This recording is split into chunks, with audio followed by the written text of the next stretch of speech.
सांसों की माला पे सिमरू मैं पी का नाम। प्रेम के रंग में ऐसी डूबी हो गया एक ही रूप। प्रेम की माला जपते जपते आप बनी मैं श्याम। नुसरत फतेह अली खान साहब के जबान से निकले यह कलाम आपने कई बार सुना होगा, कभी कव्वाली के रूप में, कभी भजन के। लेकिन क्या आपने कभी सोचा नुसरत साहब किस प्रेम की कहानी को अपनी आवाज में जिंदा कर रहे थे? कौन थी वो जो प्रेम में इतनी लीन हो गई कि अपनी पहचान तक भूल गई? Hello friends, welcome back to my YouTube channel. आज हम बात करने वाले हैं एक ऐसी राजकुमारी की जो जन्मी थी राजघराने में, लेकिन जीवन को समर्पित किया श्याम के प्रेम में। ना संसार का मोह, ना रियासत की चिंता, उसके लिए सिर्फ एक नाम था, श्याम। आज हम सुनेंगे राजकुमारी मीराबाई की कहानी को, एक भक्त, एक कवि और एक आत्मा जो प्रेम में समा गई। भारत का एक अति प्राचीन और वीर प्रांत राजस्थान में स्थित है मारवाड़, एक ऐसा क्षेत्र जो हमेशा से अपने वीर योद्धा, उदार राजाओं, सरल वासियों और भक्ति भाव के भरे जीवन के लिए जाना गया है। इसी मारवाड़ की धरती पर जन्म हुआ था मीराबाई का, एक ऐसी संत कवि जिनकी भक्ति कृष्णा के प्रति अमर प्रेम का प्रतीक बन गई। संवत 1561 अर्थात 1504 ई में मेदता के राजा राव दोदा सिंह के घर उनके चौथे पुत्र रतन सिंह और पत्नी वीर कुंवरी जी के यहाँ अश्विनी मास की शरद पूर्णिमा को मीरा ने जन्म लिया। राव दोदा सिंह स्वयं एक महान योद्धा थे, पर वृद्धावस्था में उनमें भक्ति का प्रकोप दिखाई देने लगा। उनके राजमहल में हर समय संतों का आगमन होता रहता था और पूरा राज परिवार उनके सत्संग में शामिल होकर अपने जीवन को धन्य मानता था।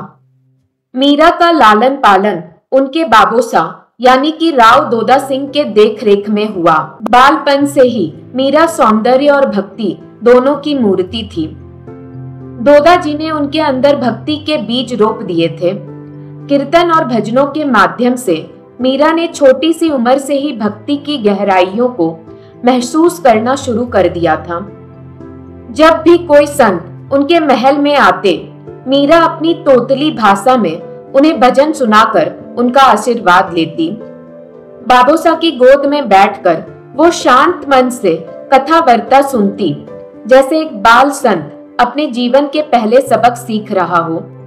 यह वही समय था जब मीरा के अंदर एक ऐसी भक्ति की आग जल रही थी जो आगे चलकर एक महान आंदोलन और काव्य क्रांति का रूप ले लेगी।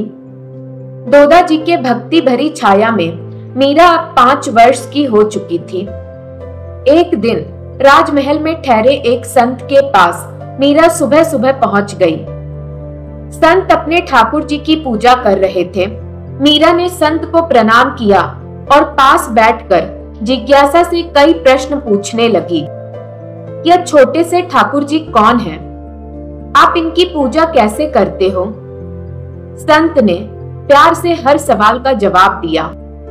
मीरा बोली, आप यह मूर्ति मुझे दे दो, मैं भी पूजा करूंगी। संत ने कोमलता से मना करते हुए बोला, बेटी, अपने भगवान किसी को नहीं देने चाहिए, वे हमारी साधना के सदैव हैं। यह सुन मीरा की आंखों में आंसू का दरिया था। निराशा से निवास छोड़ मीरा ने ठाकुर जी की तरफ देखा और मन ही मन कहने लगी, यदि तुम स्वयं ही ना आ जाओ तो मैं तुम्हें कहां से पाऊं? और मीरा भरे मन से उस मूर्ति के बारे में सोचती हुई अपने महल की ओर बढ़ गई। अगले दिन सुबह जब मीरा फिर से उन संत के निवास पर ठाकुर जी के दर्शन को पहुंची, संत ने पूजा के बाद प्रसाद देते हुए कहा, बेटी, कल रात मुझे सपना आया। सपने में ठाकुर जी आए और उन्होंने मुझसे कहा, मुझे अब मीरा को दे दो, अब मैं उसकी साधना का साध्य बनना चाहता हूं। और इनके सामने किसकी चले बेटी? क्या सच? आश्चर्य मिश्रित प्रसन्नता से मीरा बोली, जैसे उसे अपने कानों पर विश्वास ही नहीं हुआ। संत और मीरा दोनों के आंखों में आंसू थे। दोनों के यह आंसू मीरा और ठाकुर जी के दिव्य मिलन का संकेत था। संत ने हामी भरते हुए बोला, तुम इन्हें अपना समझकर पूजा करना, नहलाना, धुलाना, वस्त्र पहनाना, भोग लगाना और इनका आदर सत्कार करना। मीरा ने कुछ पल सोचकर संत से पूछा, बाबा, मुझे तो वो मंत्र नहीं आते जिसे उपचार कर आप इनकी पूजा करते हो।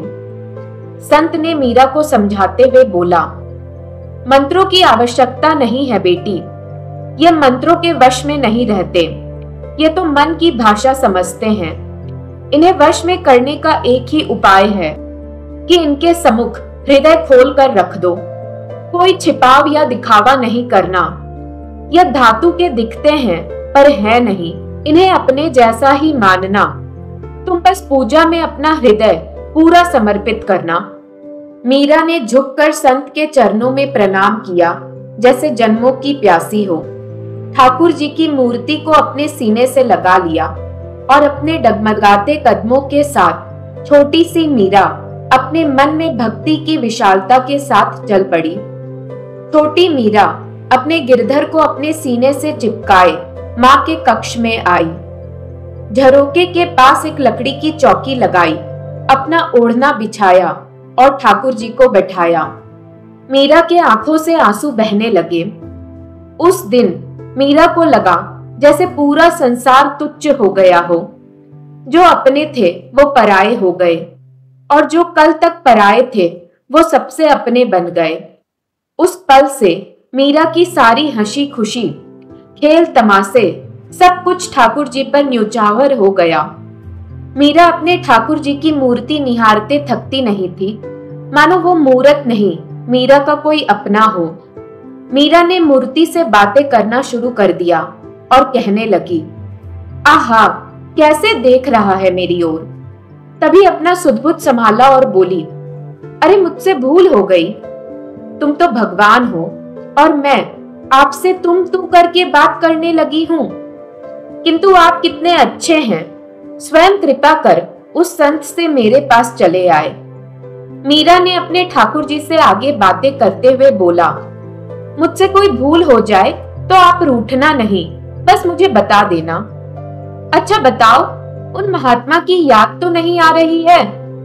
वो तो तुम्हें मुझे देते हुए रो ही पड़े थे।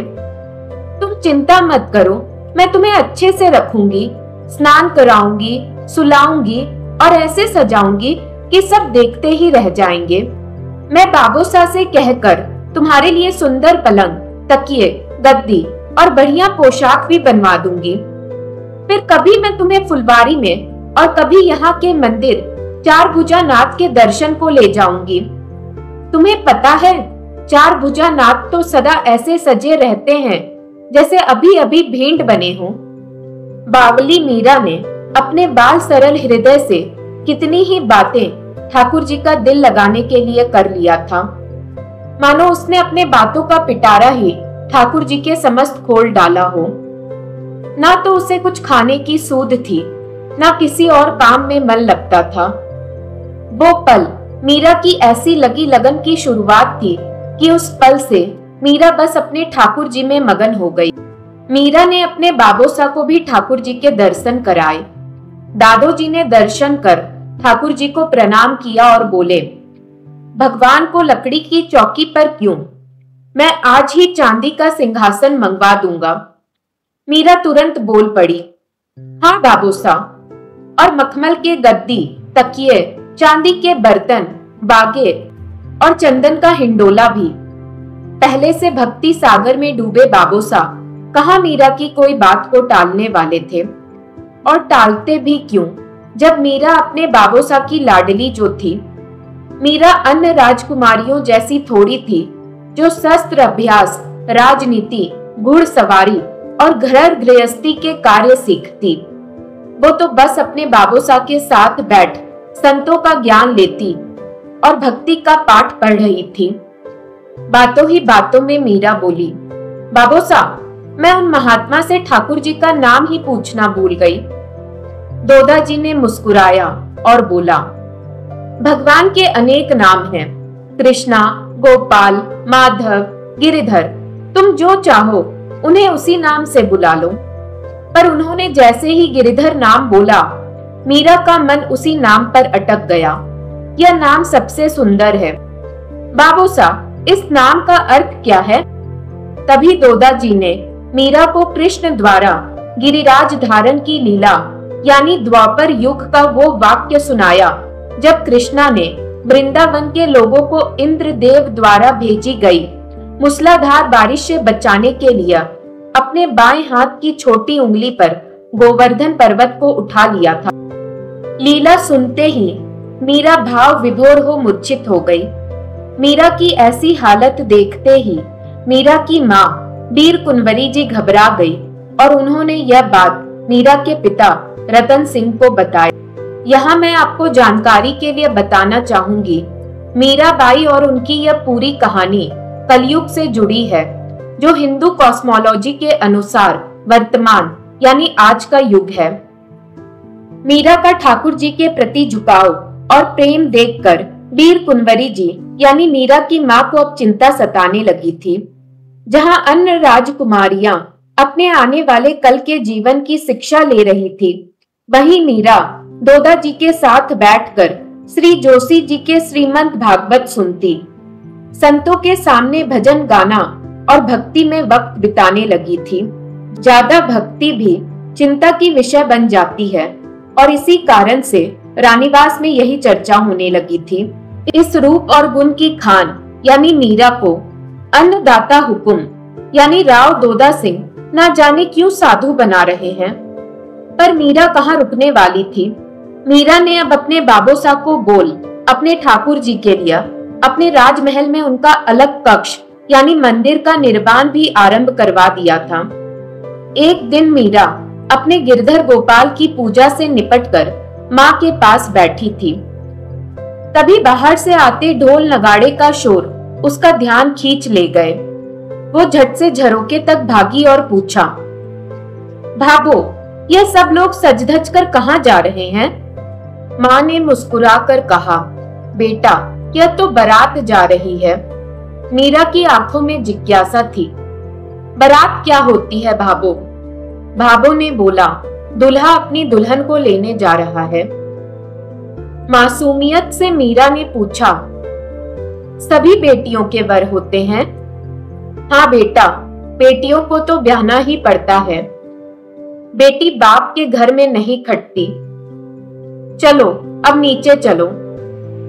माँ ने मीरा को झरोके से उतारने का उपक्रम किया।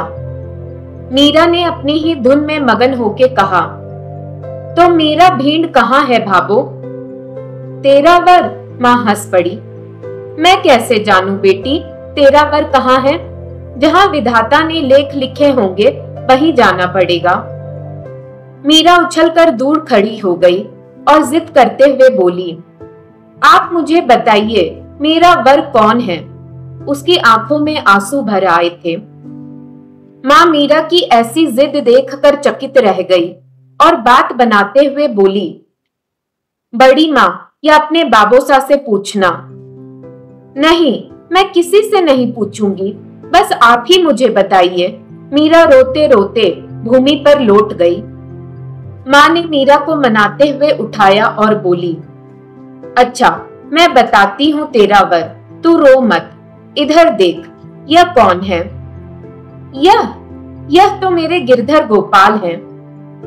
अरे पगली, यही तो तेरे वर हैं। उठ, कब से एक ही बात की रट लगाई है? माँ ने बहलाते हुए कहा। क्या सच भाभो? सुख भरे आश्चर्य से मीरा ने पूछा। सच नहीं तो क्या झूठ है?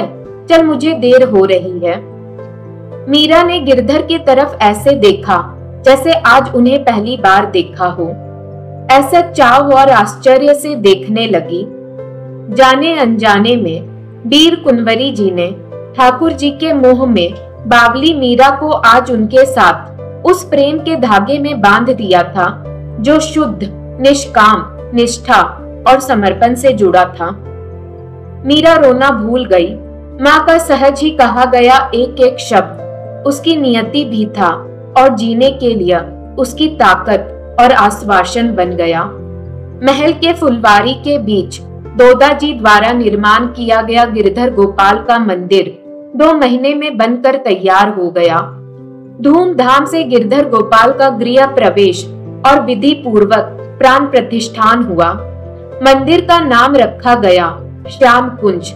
अब मीरा का अधिकतर समय श्याम कुंज में ही बीतने लगा।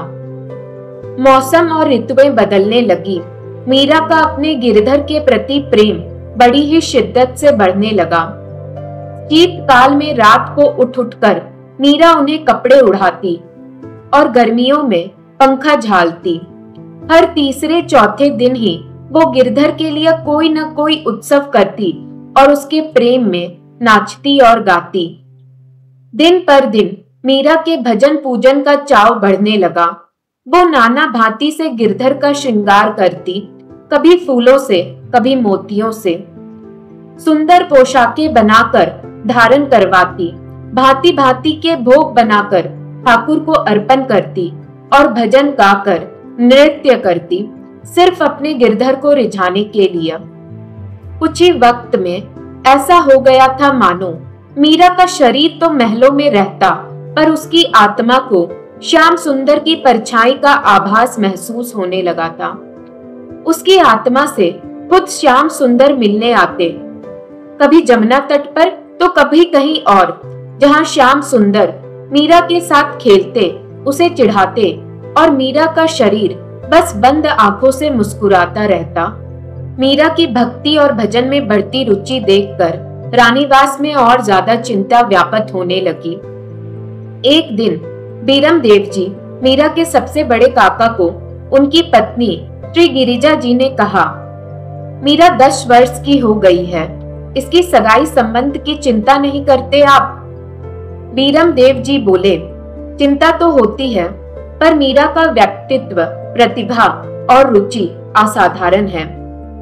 फिर बाबोसा मीरा के ब्याह के बारे में कैसा सोचते हैं, मुझे उनसे पूछना पड़ेगा।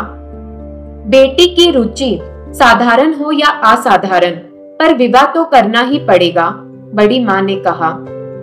पर मीरा के योग्य कोई पात्र ध्यान में हो तो ही तो मैं अन्नदाता हुकुम से बात करूं, मीरा के बड़े काका बोले। तभी श्री गिरिजा जी ने बोला, एक पात्र तो मेरे ध्यान में है, मेवाड़ के महाराज कुंवर और मेरे भतीजे भोजराज। यह सुन बीरम देव जी बोले, अगर ऐसा हो जाए तो हमारी बेटी के भाग्य खुल जाएं। वैसे मीरा है भी उस घर के योग्य। गिरिजा जी ने अपनी तरफ से पूर्ण प्रयत्न करने का आश्वासन दिया। मीरा की सगाई की बात मेवाड़ के महाराज कुंवर से होने की चर्चा रानीवास में चलने लगी। मीरा ने भी सुना। थोड़ी देर तक वो पत्थर की मूर्ति की तरह स्थिर हो गई।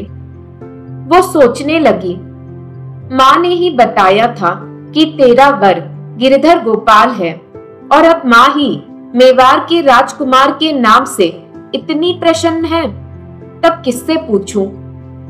वो धीमे कदमों से दोदाजी के महल की ओर चल पड़ी। अपने भोलेपन में मीरा ने बोला, बाबोसा, एक बेटी के कितने भीड़ होते हैं? दोदाजी ने स्नेह से मीरा के सर पर हाथ रखा और हंसकर बोले, क्यों पूछती हो बेटी? वैसे एक बेटी का एक ही भीड़ होता है। एक भीड़ की बहुत सी बिननियां तो हो सकती है, पर किसी भी तरह से एक कन्या का एक से अधिक वर नहीं होते। पर ऐसा क्यों पूछ रही हो? मीरा बोली, बाबोसा, एक दिन मैंने बारात देखी और माँ से पूछा था कि मेरा भीड़ कौन है। तब उन्होंने कहा कि तेरा भीड़ गिरधर गोपाल है। और आज उसने हिलकियों के साथ रोते हुए अपनी बात पूरी करते हुए कहा, आज भीतर सब मुझे मेवाड़ के राजकुंवर को ब्याहने की बात कर रहे हैं। दोदाजी ने अपनी लाडली को चुप कराते हुए कहा, तो आज तूने भाभो से पूछा नहीं? पूछा तो वो कहती है कि वो तो तुझे बहलाने के लिए कहा था। पीतल की मूरत भी कभी किसी का पति होती है? अरे बड़ी माँ के पैर पूज, यदि मेवाड़ की राजरानी बन गई तो भाग्य खुल गया समझ। आप ही बताइए भाबोसा, मेरे गिरधर क्या केवल पीतल की मूरत है? संत ने कहा था यह विग्रह भगवान का प्रतीक है। प्रतीक वैसे ही तो नहीं बनाए जाते, कोई हो तो ही उसका प्रतीक बनाया जा सकता है। जैसे आपका चित्र कागज पर भले हो, पर उसे कोई भी देखते ही कह देगा यह दोदाजी राठौड़ हैं। आप हैं तभी तो आपका चित्र बना है। यह गिरधर नहीं है तो फिर उनका प्रतीक कैसा? और मीरा इस तरह से कई सवाल अपने बाबूसा से करने लगी। राव दोदाजी अपनी 10 वर्ष की पुत्री मीरा की बातें सुनकर चकित रह गए। कुछ क्षण तो उनसे कुछ नहीं बोला गया। आप कुछ तो कहिए बाबूसा, मेरा जी घबराता है, किससे पूछूं यह सब? बाबू ने पहले मुझे क्यों कहा कि गिरधर ही मेरा वर है, और अब स्वयं ही अपने कहे पर पानी फेर रही है। जो हो ही नहीं सकता उसका क्या उपाय? आप ही बताइए, क्या तीनों लोगों के धनी से भी बड़ा मेवाड़ का राजकुमार है? और यदि है भी तो होने दो, मुझे नहीं चाहिए। दोदाजी ने मीरा के आंसू पोंछते हुए समझाया, चिंता ना करो, मैं सबको कह दूंगा। मेरे जीते जी मीरा का विवाह नहीं होगा। तेरे वर गिरधर गोपाल हैं और वही रहेंगे। पर दोदाजी ने मीरा को यह भी समझाया, वो बूढ़े हो रहे हैं और ना जाने कब यह धरती और मीरा को छोड़ उन्हें जाना पड़े। पर अगर फिर किसी ने ऐसी जिद तुम्हारे साथ की तो तुम याद रखना, सच्चा पति तो मन का ही होता है। तन का पति भले कोई बन जाए, मन का पति ही पति है। गिरिधर तो प्राणी मात्रा का धनी है, अंतर्यामी है। उनसे तेरी मन की बात छिपी तो नहीं है बेटा, तू निश्चिंत रह। पर मीरा अटल थी। उसने गिरधर को मन से अपना पति माना था। उसने तभी साफ कह दिया, तो फिर मुझे तन का पति नहीं चाहिए, मन का पति ही पर्याप्त है। दोदाजी से आश्वासन पाने के बावजूद भी मीरा श्याम कुंज में जाकर अपने गिरधर के सामने बिलख बिलख कर रोने लगी और कहने लगी, आओ सरवासा, इस तुच्छ दासी की अतुर प्रतीक्षा सफल कर दो। आज तुम्हारी साख और प्रतिष्ठा दांव पर लगी है। मीरा की दासी उसे चुप कराने का प्रयास करती है, पर मीरा कहती है, मुझे तो केवल वे अच्छे लगते हैं, वे मेरे पति हैं, मैं उनकी हूँ। कोई भी तीज त्योहार आता, मीरा अपने गिरधर का साज श्रृंगार कर उन्हें तैयार कर देती। वो अपने गिरधर को रिझाने, उन्हें मिलने बुलाने अलग अलग संगीत और नाच किया करती। ऐसे ही एक कृष्ण जन्माष्टमी का वक्त आया। यह जन्माष्टमी कुछ अलग था। इस जन्माष्टमी मीरा को अपने गिरधर के आने का इंतजार था। मीरा सोचने लगी, जब पति के आने पर स्त्रियां श्रृंगार करती है तो मैं भी क्यों ना आज श्रृंगार कर लूं। कौन जाने वे कब पधार जाएं। उसने अपनी दासियों से उपटन, सुगंध और श्रृंगार की सारी सामग्रियां मंगवाई। मां से सुंदर पोशाक और आभूषण भी मंगवाए। जोगी बनी मीरा को श्रृंगार करता देख आज सब लोग खुश थे। महल के गुरु बाबा बिहारी दास जी चाहते थे कि मीरा आज रात चार भुजा नाथ के मंदिर में होने वाले भजन कीर्तन में उनका साथ दे। मीरा थोड़ा असमंजस में पड़ गई, पर बोला, रात के पहले पहर राज मंदिर में मैं आपकी आज्ञा का पालन करूंगी और उसके बाद मैं श्याम कुंज में चली जाऊंगी। बाबा ने खुशी से हाँ कहा। मेरी तो बस इच्छा थी कि तुम एक बार मेरे साथ मंदिर में गाओ, बाद में तो तुम महलों में बंद हो जाओगी। आज मीरा ने नाक से सिख तक श्रृंगार किया था और चार भुजा नाथ के मंदिर में तानपूरा लेकर बाबा के साथ गायन करने बैठ गई। उसके रूप और सौंदर्य ने सबको चकित कर दिया। सब राजपुरुष सोचने लगे कि मीरा किसी बड़े और गरिमामय घर के योग्य है। वीरम देव जी ने अपनी बेटी को देखकर मन ही मन तय किया, चित्तौड़ की महारानी का पद मीरा के लिए ही बना है। मीरा ने गुरु चरणों में प्रणाम किया, बड़े बड़े लोगों का नमन किया और अपना गायन प्रारंभ किया। जब भजन खत्म हुआ, दोदाजी ने आंखें बंद करके श्रवण किया और आंखें खोलकर भरी नजर से मीरा की तरफ देखा। बेटी, तुमने अपने वंश और पिता पितरों को धन्य कर दिया। तेरी भक्ति और नाम अमर रहेगा। उनकी आंखें भर आई।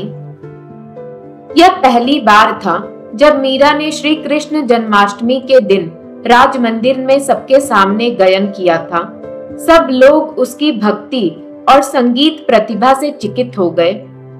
भजन खत्म होने पर मीरा ने बाबोसा से श्याम कुंज जाने की आज्ञा ली और निकल पड़ी। श्याम कुंज पहुंचकर मीरा ने अपना तानपूरा उठाया और गाने लगी। आओ मिलो मोहे प्रीतम प्यारे, हमको चंद बहे क्यों नियारे। बहुत दिन से बात निहारूं, तेरे ऊपर तनमन वारूं। मीरा गा रही है और उसके आंखों से आंसू बहते जा रहे थे। और इन सब के बीच उसी रात कुछ ऐसा हुआ मानो जैसे सूर्य चंद्रमा भूमि पर उतर आए हो। उस महाप्रकाश के मध्य शांत सिंगदा ज्योति स्वरूप मोर मुकुट पीतांबर धारण किए सुंदर्य सुषमा सागर श्याम सुंदर खड़े मुस्कुरा रहे थे। एक दृष्टि में जो देखा जा सके, फिर तो दृष्टि तीखी धर कटार से उन नेत्रों में उलझ कर रह गई। क्या हुआ, क्या देखा, कितना समय लगा, कौन जाने। समय तो बेचारा प्रभु और उनके प्रेमियों के मिलने के समय प्राण लेकर भाग छूटता है। इतनी व्याकुलता क्यों? क्या मैं तुमसे कहीं दूर था? श्याम सुंदर ने स्नेहित स्वर में पूछा। और एक बार फिर मीरा अपने गिरधर की लीला महसूस करके मूर्छित हो गई। मीरा प्रातःकाल तक उसी लीला अनुभूति में मूर्छित रही। सुबह मूर्छा टूटने पर उसने देखा कि सखियां उसे घेर कर कीर्तन कर रही है। उसने तानपूरा उठाया। सखियां उसे सचेत हुई जानकर प्रसन्न हुई। कीर्तन बंद करके वे मीरा की भजन सुनने लगी। अब मीरा के साथ ऐसा अक्सर होने लगा था। उसकी भक्ति में इतनी सच्चाई थी कि उसे कई बार और बार बार श्याम सुंदर की मौजूदगी का एहसास होने लगा था। और हर एहसास के साथ वो अपना सुध-बुध खोकर मूर्छित हो जाया करती थी। कृष्णा की लीला और कृष्णा से प्रेम, बस यही मीरा के जीवन का हिस्सा बन गया था। एक दिन जब महल के गुरु बाबा बिहारी दास जी का वृंदावन जाने का समय आया, मीरा उनके सामने भी सुबक सुबक कर रोने लगी और बाबा से कहने लगी, मुझे यहाँ कुछ भी नहीं अच्छा लगता, मुझे भी अपने साथ वृंदावन ले चले ना। पर बाबा ने मीरा को समझाते हुए कहा, जैसे प्रभु जिस अवस्था में हमें रखें, हमें प्रश्न रहना चाहिए। बाबा ने मीरा की भक्ति और निष्ठा की प्रशंसा तो की, पर उन्होंने मीरा के लिए चिंता भी जताया। उन्हें डर था समाज के बंधनों का, विचारों का, जो शायद मीरा की इस निस्वार्थ भक्ति को नहीं समझ पाएंगे। पर उन्होंने जाते जाते बोला, बस प्रार्थना करता हूँ तुम्हारा मंगल हो। प्रेम में डूबी मीरा ने पूरे विश्वास के साथ बाबा जी के हाथों अपने पिया गोविंद के लिए एक खत भिजवा दिया। अब सब गिरधर के ही हाथों था। गुरु बिना ज्ञान अधूरा होता है और मीरा इस बात को भली भांति समझती थी। गुरु वो जलता हुआ दिया है जो किसी भी इंसान के आध्यात्मिक पथ प्रकाशित कर देता है। इसीलिए मीरा ने दोदाजी से बोलकर गिरधर की कृपा से गुरु पूर्णिमा के दिन जो भी गुरु उनके महल में पधारेंगे उन्हें अपना गुरु मानने का बात किया। गुरु पूर्णिमा का दिन आया और शयन काल में काशी के संत रायदास जी का मेदता में पधारना हुआ। दोदाजी बहुत प्रसन्न हुए और उन्होंने शक्ति भर उनका सत्कार किया और आवास प्रदान किया। मीरा को बुलाकर उनका परिचय दिया। मीरा प्रसन्न हो उठी और मन ही मन उन्हें गुरुवत बुद्धि से प्रणाम किया। उन्होंने भी कृपा दृष्टि से उसे निहारते हुए आशीर्वाद दिया। मीरा ने रायदास जी का बहुत आदर सत्कार किया, उनसे ज्ञान की बातें की, उन्हें अपना भजन सुनाया। रायदास जी मीरा के ज्ञान और भक्ति से अत्यंत प्रभावित थे और उन्होंने मीरा को अपना शिष्य स्वीकार कर लिया। अब मीरा को गुरु मिल चुके थे। जब रायदास जी का महल छोड़ जाने का समय आया, मीरा ने उनसे कहा, मुझे कुछ प्रसाद देने की कृपा करें। मीरा ने हाथ जोड़कर प्रार्थना की। संत ने एक क्षण सोचा, फिर गले से अपनी जाप माला और एक तारा मीरा के फैले हाथों पर रख दिया। मीरा ने उन्हें सर से लगाया, माला गले में पहन ली और एक तारा के तार पर उंगली रखकर उसने रायदास जी की ओर देखा। उसके मन की बात समझकर उन्होंने एक तारा मीरा के हाथ से लिया और बजाते हुए गाने लगे। यही एक तारा आगे चलकर मीरा की भक्ति का पहचान बन गया। जानकारी के लिए आपको यहाँ बताना चाहूंगी, हिंदू धर्म के मुताबिक गुरु मनुष्य के जीवन का वो अहम हिस्सा होता है जो मनुष्य को परम मुक्ति या मोक्ष और आंतरिक पूर्णता के मार्ग तक पहुंचाता है। इसलिए हिंदू धर्म में लोग गुरु दीक्षा लेकर गुरु के शिष्य बनते हैं और उनके दिखाए आध्यात्मिक मार्ग पर चलकर मोक्ष की प्रार्थना करते हैं। और यही कारण था कि मीरा के जीवन में गुरु की उपेक्षा थी। मीरा तो भजन सत्संग में खुश थी, पर मीरा की मां वीर कुंवरी जी को मीरा के ब्याह की चिंता सताए जा रही थी। एक दिन वीर कुंवरी जी मीरा के पास आई और बोली, मीरा, क्या भजन गा गा कर ही आयु पूरी करनी है बेटी? जहाँ विवाह होगा वहाँ लोग क्या भजन सुनने के लिए तुझे ले जाएंगे? पर हमेशा की तरह मीरा ने एक बार फिर साफ कह दिया था, उसके स्वामी तो सिर्फ गिरिधर गोपाल हैं। वीर कुंवरी जी ने नाराजगी जताते हुए बोला, अरे पागल लड़की, पीतल की मूरत भी क्या किसी का पति हो सकती है? मैं तो थक गई हूँ। भगवान ने एक बेटी दी है, वो भी आदि पागल। पर मीरा कहाँ समझने वाली थी। उसका तो विवाह गिरधर से उस दिन हो गया था। इस दिन वीर कुंवरी जी ने उसी पीतल की मूरत को मीरा का पति बता दिया था। भले ही वो विवाह किसी ने देखा ना हो, ना उसमें कोई शामिल था, पर अब मीरा कभी पीछे हटने वाली नहीं थी। मीरा की माँ ही नहीं, बल्कि अब रानीवास में उनकी बड़ी माँ और बड़े पिता को भी उसके ब्याह की चिंता सताने लगी थी। मीरा की बड़ी माँ गिरिराज जी के बेटे भोजराज, मेवाड़ वंश के वीर पुत्र, पूरा परिवार चाहता था मीरा जैसी रूप की खान का विवाह वीर भोजराज से हो जाए। सभी लोग अपने सवालों से मीरा को उसके विवाह के लिए परेशान करने लगे थे। मीरा अब 10 वर्ष की हो चुकी थी। उसके भावों भी अब वृद्ध होने लगे थे। कैसे और कब तक मीरा अपने आप को परिवार के सवालों और चिंता से बचा पाती? मीरा थक चुकी थी और अब उसने हार कर अपने श्याम को ही बोला, ये क्या हो रहा है मेरे अरवा समर्थ स्वामी?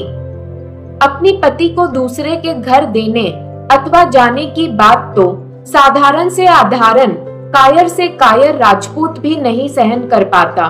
शायद तुमने मुझे अपनी पत्नी स्वीकार ही नहीं किया। अन्यथा हे गिरधर, यदि तुम अपार शक्ति होते तो मैं तुम्हें दोष नहीं देती। तब तो यह सत्य है ना कि तुमने मुझे अपना माना ही नहीं, ना किया हो। स्वतंत्र हो तुम, किसी का बंधन तो नहीं है तुम पर। हे प्राणनाथ, पर मैंने तो तुम्हें अपना पति माना है। मैं कैसे अब दूसरा पति वार लूं? और कुछ ना सही, शरणागत के संबंध से ही रक्षा करो, रक्षा करो। अरे ऐसा तो निर्बल से निर्बल राजपूत भी नहीं होने देता। यदि कोई सुन भी लेता है कि अमुक कुमारी ने उसे वरण किया है तो प्राण प्राण से वह उसे बचाने का, अपने यहाँ ही लाने का प्रतिज्ञा करता है। तुम्हारी शक्ति तो अनंत है, तुम तो भक्त बिहारी हो। हे प्रभु, तुम तो करुणा वरुणालय हो, शरणागत वत्सल्य हो, पति पावन हो, दीन बंधु हो। कहाँ तक गिनाऊं? इतनी अनीत मत करो मोहन, मत करो। मेरे तो तुम ही एकमात्र आश्रय हो, रक्षा हो। तुम ही सर्वासा हो, मैं अपनी रक्षा के लिए तुम्हें छोड़ किसे पुकारूं, किसे पुकारूं, किसे। दोदा जी की भी तबीयत अब बिगड़ने लगी थी और एक दिन मीरा की भक्ति संस्कारों को पोषण देने वाले मेदता राज्य के संस्थापक परम वैष्णव भक्त वीर शिरोमणि राव दोदा जी 75 वर्ष की आयु में यह भाव छोड़कर गोलोक सिधारे। दोदा जी के जाने के बाद मीरा बहुत गंभीर हो गई। उसके सबसे बड़ा सहायक और अवलंब उसके बाबोसा के न रहने से उसे अकेलापन खलने लगा। यह तो प्रभु की कृपा और दोदा जी के भक्ति का प्रताप था कि पुष्कर आने वाले संत मेदता आकर दर्शन देते। इस प्रकार मीरा को अन्यास सत्संग प्राप्त होता, पर धीरे धीरे रानीवास में इसका भी विरोध होने लगा। लड़की बड़ी हो गई है, अतः इस प्रकार देर तक साधुओं के बीच में बैठे रहना और भजन गाना अच्छा नहीं लगता। सभी साधु तो अच्छे नहीं होते, पहले की बात और थी। तब अन्नदाता हुकुम साथ रहते थे और मीरा भी छोटी ही थी। अब वो 14 वर्ष की हो गई है, आखिरकार कब तक उसे कुंवारी रखेंगे। इन्हीं दिनों अपनी बुआ जी गिरिजा जी को लेने चित्तौड़ से कुंवर भोजराज अपने परिकार के साथ मेदना पधारे। रूप और बल की सीमा, धीर वीर, समझदार 20-21 वर्ष का नवयुवक, जिसने भी देखा प्रशंसा किए बिना नहीं रह पाया। जहां देखो महल में यही चर्चा होती। ऐसी सुंदर जोड़ी दीपक लेकर ढूंढने पर भी नहीं मिलेगी। भगवान ने मीरा को जैसा रूप गुणों से संवारा है, वैसा भाग्य भी दोनों हाथों से दिया है। भीतर ही भीतर यह तय हुआ कि गिरिजा जी के साथ यहाँ से पुरोहित जी जाएं, बात करें, और वहां अगर सांगा जी को अनुकूल लगे तो गिरिजा जी को वापस ले जाने के समय बीरम देव जी बात पक्की कर लगन की तिथि निश्चित कर ले। हवा के पंखों पर उड़ती हुई यह बातें मीरा के कानों तक भी पहुंची। वो व्याकुल हो उठी। माँ की व्यवस्था किससे कहे। जन्मदात्री माँ ही जब दूसरों के साथ जुट गई है तो अब रहा ही कौन। मन के मीत को छोड़ मन की बात समझे भी और कौन। पर वो भी क्या समझ रहे हैं। भारी हृदय और रुदन कंठा ले उसने मंदिर में प्रवेश किया। मेरे स्वामी, मेरे गोपाल, मेरे सर्वासा, मैं कहाँ जाऊं, किससे कहूं, मुझे बताओ। यह तुम्हें अर्पित तनमन क्या अब दूसरों की संपत्ति बनेगी। मैं तो तुम्हारी हूँ, या तो मुझे संभाल लो अथवा आज्ञा दो मैं स्वयं को बिखेर दूं, पर अनहोनी ना होने दो मेरे प्रियतम। झड़ते नेत्रों से मीरा अपने प्राणधार को उनकी करुणा का स्मरण दिला मनाने लगी। कुंवर भोजराज पहली बार गिरिजा जी के ससुराल आए थे। बुआ के दुलार की सीमा ना थी। एक तो मेवाड़ का उत्तराधिकारी, दूसरा गिरिराज जी के लाडले भतीजे और तीसरा मेदता की भवी जमाई होने के कारण पल पल महल में सब उनकी आओ भगत में जुटे थे। मीरा के छोटे भाई जयमाल और भोजराज की सहज ही मित्रता हो गई। दोनों ही इधर उधर घूमते घुमाते फुलवारी में आ निकले। सुंदर श्याम कुंज मंदिर को देखकर भोजराज के पांव उसी ओर उठने लगे। मीठी रागनी सुनकर उन्होंने उत्सुकता से जयमाल की ओर देखा। जयमाल ने कहा, मेरी बड़ी बहन मीरा है। इनके रोम रोम में भक्ति बसी हुई है, जैसे आपके रोम रोम में वीरता बसी हुई है। भोजराज ने हंसकर कहा, भक्ति और वीरता, भाई बहन की ऐसी जोड़ी कहाँ मिलेगी। विवाह कहाँ हुआ है इनका। विवाह विवाह की क्या बात फरमाते हैं आप। विवाह का तो नाम सुनते ही जीजा के आंखों से आंसू के झरने बहने लगते हैं। फिर जयमाल ने भाव स्वभाव से ही सब बातें भोजराज को बताई कि कैसे काकीसा ने मीरा का मन बहलाने गिरधर जी को उनका वर बताया और तब से मीरा का यह हाल था। यदि आज्ञा हो तो ठाकुर जी और रथ दो की इस विभूति का मैं भी दर्शन कर लूं। भोजराज ने प्रभावित होकर सर्वथा अनोनी से बात कही। ना चाहते हुए भी केवल उनका सम्मान रखने के लिए जयमाल बोले, हाँ हाँ अवश्य पधारो। मंदिर में मीरा अपने प्राणधार को मनाते हुए भजन गा रही थी। रो रो के रूपवती मीरा की आंखें और मुंह लाल हो चुका था। अपने भाई जयमाल को देखते ही मीरा फूट फूट कर रोने लगी और कहने लगी, कैसे लोग उसके मेवाड़ के राजा भोजराज से ब्याह की जिद कर रहे हैं। मीरा इस बात से अनजान थी। मंदिर के द्वार पर ही भोजराज भी खड़े थे। मीरा को यूं बिलखते हुए देखकर भोजराज मीरा के पास आए। मीरा ने एक अनजान को देखकर तुरंत अपना सर ढांक लिया। पलक झपकते ही वह समझ गई, यह अनजान मेवाड़ के राजकुमार ही हैं। भोजराज ने मीरा से बोला, जिस अनजान के बारे में आप बातें कर रही है, वो चित्तौड़ का राजकुंवर, वो अभागा अथवा सौभाग्यशाली जन आपके सामने उपस्थित है। भोजराज ने मीरा की भक्ति आस्था की सराहना करते हुए मीरा को समझाया कि माँ बाप तो अपनी बेटी के विवाह की चिंता तो करते रहेंगे, क्योंकि यही दुनिया की रीत है, पर आप सिर्फ ठाकुर जी को ही अपना पति मानिए। भोजराज आगे बोलते हुए बोले, यदि ईश्वर ने मुझे निमित्त बनाया तो मैं वचन देता हूँ कि केवल दुनिया की दृष्टि में भीड़ बनूंगा, आपके लिए नहीं। जीवन में कभी भी आपकी इच्छा के विपरीत आपके देह को स्पर्श भी नहीं करूंगा, आराध्या मूर्ति की तरह। भोजराज के मुताबिक मीरा से उनका विवाह भोजराज के मनुष्य जीवन पर भी उद्धार का कारण बनेगा और मीरा के जरिए शायद वो भी अपने प्रभु को पा लेंगे। उन्होंने बोला, आपके पति गिरधर गोपाल मेरे स्वामी और आप मेरी स्वामिनी रहेंगी। भीष्मा प्रतिज्ञा कर भोजराज पल्ले से आंसू पोंछते हुए पलटकर मंदिर की सीढ़ियां उतर गए, मानो स्वयं ठाकुर जी ने भोजराज को मीरा की लाज बचाने नियुक्त किया हो। अपनी प्रतिज्ञा के साथ भोजराज चित्तौड़ लौट गए थे। वो खुद भी बहुत टूटे हुए थे और अब दोनों महल में भोजराज और मीरा के विवाह की तैयारी चलने लगी। मीरा के साथ जाने वाली दासियों को तैयार किया जाने लगा। विवाह के उत्सव घर में होने लगे। हर तरफ कोलाहल सुनाई देता था।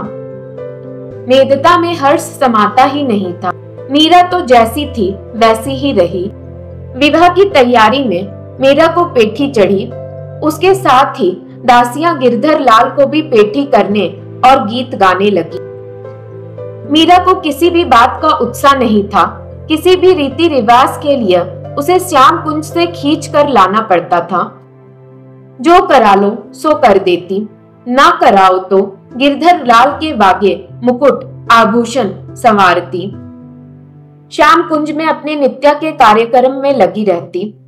खाना पीना पहनना उसे कुछ भी नहीं सुहाता। श्याम कुंज अथवा अपने कक्ष के द्वार बंद करके वो पड़ी पड़ी रोती रही। मीरा का विरह बढ़ता जा रहा था। उसके विरह के भजन जो भी सुनता रोए बिना नहीं रहता, किंतु सुनने का देखने का समय ही किसके पास है। सब कह रहे हैं कि मेदता के तो भाग जागे हैं कि हिंदुआ सूरज का युवराज इस द्वार पर तोरण वंदना करने आएगा। उसके स्वागत में ही सब बावले हुए जा रहे हैं। कौन देखे सुने कि मीरा क्या कह रही है। अक्षय तृतीया के प्रातःकाल मीरा पलंग से सोकर उठी तो दासियां चकित रह गई। उन्होंने दौड़कर मां वीर कुंवरी जी और पिता रतन सिंह जी को सूचना दी। उन्होंने आकर देखा कि मीरा विवाह के श्रृंगार से सजी है। बाहों में कंचों समेत दंत का चंद्रबाई का चूड़ला है। गले में ससुराल से आने वाला गले का मंगल आभूषण, नाक में नथ, सर पर रखदी, हाथों में रची मेहंदी, दाहिनी हथेली में हस्त मिलाप का चिन्ह और शादी के पल्लों में पीतांबर का गठबंधन, चोटी में गुंधे फूल, कक्ष में फैली दिव्य सुगंध, मानो मीरा पलंग से नहीं विवाह के मंडप से उठ रही हो। यह क्या मीरा, बारात तो आ जाएगी ना? रतन सिंह रनावत जी ने हड़बड़ा कर पूछा। आप सबको मुझे ब्याने की बहुत रीझ थी ना। आज पिछली रात मेरा विवाह हो गया। मीरा ने सर नीचा किया, पांव के अंगूठी से धरती पर रेखा खींचते हुए कहा। प्रभु ने कृपा कर मुझे अपना लिया है भाबा हुकुम। मेरा हाथ थाम कर उन्होंने मुझे भवसागर से पार कर दिया। कहते कहते उसके आंखों से हर्ष के आंसू निकल पड़े। यह गहने तो अमूल्य है मीरा, कहां से आए? माँ ने घबरा कर पूछा। पडले में आए हैं भाबो, बहुत सी पोशाकें, श्रृंगार, मेवा और भी सामग्रियां हैं। वे सब इधर रखे हैं, आप देखकर संभाल लीजिए भाबो। मीरा ने लज्जाते हुए धीरे धीरे कहा। पोशाकें और आभूषण देख सभी की आंखें फैल गई। जरी के वस्त्रों पर हीरे जवाहरातों का जो काम किया गया था वो अंधेरे में भी चमचमा रहे थे। बीरम देव जी ने भी सुना तो भाइयों के साथ आए। उन्होंने सब कुछ देखा, समझा और आश्चर्यचकित हुए। बीरम देव जी मीरा के अलौकिक प्रेम और उसके अटूट विश्वास को समझकर मन ही मन विचार करने लगे। क्यों विवाह कर कर हम अपनी सुकुमार बेटी को दुख दे रहे हैं? किंतु अब तो घड़ियां घट रही है, कुछ भी बस में नहीं रहा। अब तो वे निवास छोड़ बाहर चले गए। मीरा श्याम कुंज जाकर नित्य की तरह ठाकुर जी की सेवा में लग गई। माँ ने लाड लुटाते हुए समझाया, बेटी आज तो तेरा विवाह है, चलकर सखियों, काकियों, भौजियों के बीच बैठ, खाओ खेलो, आज यह भजन पूजन रहने दो। भाबो, मैं अपने आप को अच्छा लगने वाला ही काम कर रही हूँ। सबको एक से खेल अच्छे नहीं लगते। आज ये पलरा और मेरी हथेली के चिन्ह देख कर भी आपको विश्वास नहीं हुआ। पर माँ चिंतित थी।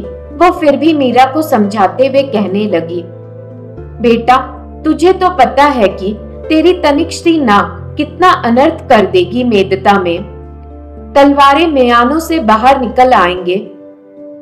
आप चिंता ना करें माँ, जब भी कोई रीत करानी हो मुझे बुला लीजिए, मैं आ जाऊंगी। वह मेरी लाडली, तूने तो मेरा सब दुख ही हर लिया। कहते हुए प्रसन्न मन से माँ चली गई। गोड होली के समय बारात आई, द्वार पूजन, तोरण वंदना हुआ। चित्तौड़ से पधारे विशेष अतिथि और मेधताधीश बाहों में भरकर एक दूसरे से मिले और जनवासे में विराजे। नजर नौछावर हुई। जब चित्तौड़ से आया मीरा के लिए पलड़ा रानीवास पहुंचा तो सब चकित देखते ही रह गए। वस्त्रों का रंग, आभूषण की गढ़ाई और गिनती ठीक उतनी की उतनी, वैसे की वैसी जैसा सबने मीरा के कक्ष में सुबह देखा था। बस मूल्य और काम में ही दोनों में अंतर दिखाई दे रहा था। जब मीरा को वस्त्र भूषण धारण करने का समय आया तो उसने कहा, सब वैसे का वैसा ही तो है भाबो हुकुम, जो पहनी हूं वही रहने दीजिए ना। चित्तौड़ से आई हुई पलड़े की सामग्री मीरा के दहेज में मिला दी गई। मंडप में अपने और भोजराज के बीच मीरा ने ठाकुर जी को ओढ़नी से निकाल विराजमान कर लिया। थोड़ कम पड़ी तो भोजराज थोड़ा परे सरक गए। भंवर के समय बाएं हाथ से गिरधर लाल को साथ ही मीरा ने पकड़े रखा। स्त्रियां अपने ही धुन में गीत गाती, आनंद मनाते हुए बारंबार जोड़ी की सराहना करने लगी। जैसी सुशील सुंदर बेटी है वैसा ही बल बुद्धि और रूप गुण की सीमा भेंट है। विवाह संपन्न हुआ तो सबको प्रणाम के पश्चात दोनों को एक कक्ष में पधाराया गया। द्वार के पास खड़ी मीरा को देखकर भोजराज धीमे पदों से उनके सम्मुख आ खड़े हुए। मुझे अपना वचन याद है, आप चिंता ना करें। जगत और जीवन में मुझे सदा आप अपनी ढाल पाएंगी। थोड़ा हंसकर वह पुनः बोले, यह मुंह दिखाई का नेग है, इसे कहाँ रखूं? उन्होंने छेसे में से हार निकालकर हाथ में लेते हुए कहा। मीरा ने हाथ से झरोके की ओर संकेत किया और सोचने लगी। एक लिंग भगवान शिव जो चित्तौड़ में इष्ट देव हैं, उनके सेवक पर अविश्वास का कोई कारण तो दिखाई नहीं देता, पर मेरे रक्षक कहीं चले तो नहीं गए हैं। मीरा ने आंचल के नीचे से गोपाल को निकालकर उसी झरोके में विराजमान कर दिया। हुक्म हो तो चाहकर भी इनकी चरण वंदना कर ले, भोजराज ने कहा। मीरा ने मुस्कुराकर स्वीकृति में माथा हिलाया। भोजराज बोले, एकलिंगनाथ ने बड़ी कृपा की है। चित्तौड़ का महल भी आपके चरण राज से पवित्र होंगे।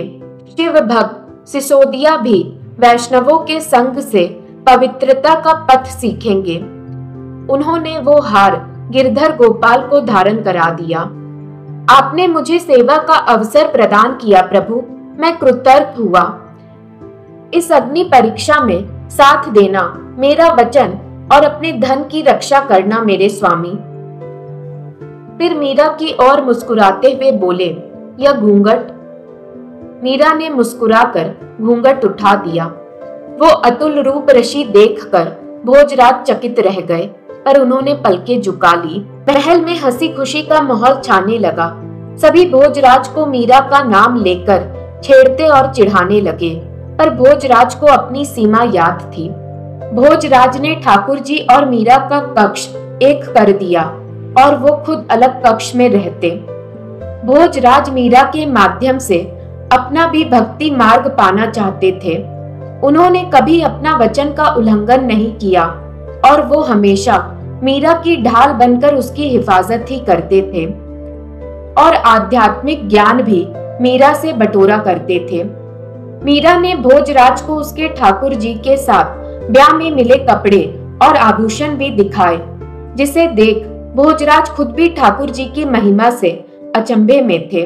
भोजराज थे तो एक अच्छे इंसान, पर उन्होंने मीरा जैसी निस्वार्थ आस्था का स्वाद अब तक महसूस नहीं किया था।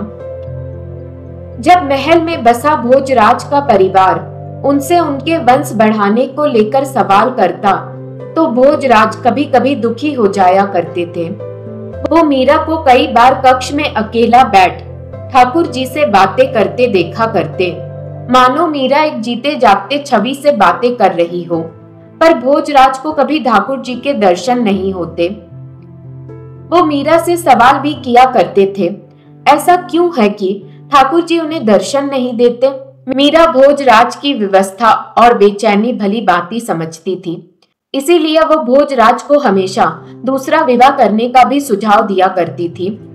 राजा की तो कई महारानियां हो सकती थी और मीरा को भी इस बात पर कोई आपत्ति नहीं थी कि भोजराज अपने वंश और अपनी खुशी के लिए दूसरा विवाह कर ले तो। और मीरा को आपत्ति होती भी क्यों? मीरा के तो स्वामी सिर्फ और सिर्फ गिरधर थे। उसे इन सांसारिक दुनिया से तो कभी मोह था ही नहीं। मीरा को चित्तौड़ में रहते रहते वक्त बीतने लगा था। वो ना तो ज्यादा किसी के साथ बैठती ना बोलती, बस गिरधर की राग सेवा नियमित करती रहती। रानीवास में मीरा के इस बर्ताव को लेकर अब चर्चा भी उठने लगी थी। अगर सिर्फ भक्ति और भजन ही करना था तो फिर मीरा ने शादी क्यों की? पर भोजराज मीरा की ढाल बनकर उनका साथ दे रहे थे। धीरे धीरे भोजराज पर भी भक्ति का रंग चढ़ने लगा। लोगों ने देखा कि उनके माथे पर केसर चंदन का तिलक और गले में तुलसी की माला है। रहना सहना सादा हो गया और उन्हें सात्विक भोजन अच्छा लगने लगा। व्यर्थ के खेल तमाशे अब छूट गए। कोई कुछ इस बदलाव का कारण पूछ लेता तो वो हंसकर टाल देते। मीरा छोड़ किसी दूसरी स्त्री को सिर्फ शारीरिक सुख के लिए धारण करना भोजराज के लिए नाली पोखर के गंदे पानी पीने जैसा। भोजराज के पिता महाराणा तक अब यह बात पहुंच चुकी थी। उन्हें अब भोजराज से अपने वंश बढ़ाने की उम्मीद नहीं थी। महाराणा ने भी सोच लिया, हमें युवराज की चिंता क्यों हो? भोजराज अपने कर्तव्य में परमाद नहीं करते तो ठीक है, देखा देखी ही सही, भक्ति करने दो, मानव जीवन सुधर जाएगा। महाराणा ने अब भोजराज के छोटे भाई रतन सिंह का विवाह करने बोला, जिससे रानीवास में रानियों की मीरा पर होने वाली चिड़चिड़ाहट दूर हो जाए। बहुत जल्द भोजराज और महाराणा के समर्थन के वजह से मीरा के ससुराल यानी मेवाड़ में भी मीरा के ठाकुर जी का मंदिर बन गया। जैसे जैसे बाहर मीरा का यश विस्तार पाने लगा, राजकुल की स्त्री समाज उनकी निंदा में उतना ही मुखार हो उठी। किंतु मीरा इन सब बातों से बेखबर अपने पथ पर दृढ़ता से पग धरते हुए बढ़ती जा रही थी। इन्हीं दिनों रतन सिंह का विवाह हो गया। और रानीवास की स्त्रियों का ध्यान मीरा की ओर से हटकर नव विवाहित वधू की ओर जा लगा। मौसम बीतने लगे, त्योहार पर त्योहार आने लगा और हर त्योहार के साथ मीरा की आत्मा श्याम से मिलने लगी। जब भी वो श्याम से मिलती, वो अपना सुध-बुध खो बैठती, मूर्छित हो जाती। पर इस अवस्था में भी भोजराज मीरा को कभी हाथ तक ना लगाते। वो दासियों को बोल मीरा को संभालने कहते। जैसे मीरा का मोह ठाकुर जी में बढ़ता जा रहा था, भोजराज का भी मोह मीरा के प्रति गहरा होता जा रहा था। भोजराज को मीरा की अत्यधिक चिंता हो जाती। जब भी वो कहीं बाहर जाते, वापसी पर उनका अश्व तीर गति से भाग छूटता। 100 शंकाएं सर उठकर उन्हें भयभीत कर देती। कहीं वो झरोके से ना गिर पड़ी हो, कहीं कोई कुछ खिला पिला ना दे, वो सब पर सरलता से विश्वास कर लेती है। उस दिन भीड़ से टकरा गई थी तो मस्तक से रक्त बहने लगा था। अब जाकर ना जाने किस अवस्था में पाऊंगा। जिस दिन भोजराज युद्ध से विजय प्राप्त कर कर लौटते तो ठाकुर को कई मिष्ठान भोग लगाते और दास दासियों को पुरस्कार मिलते।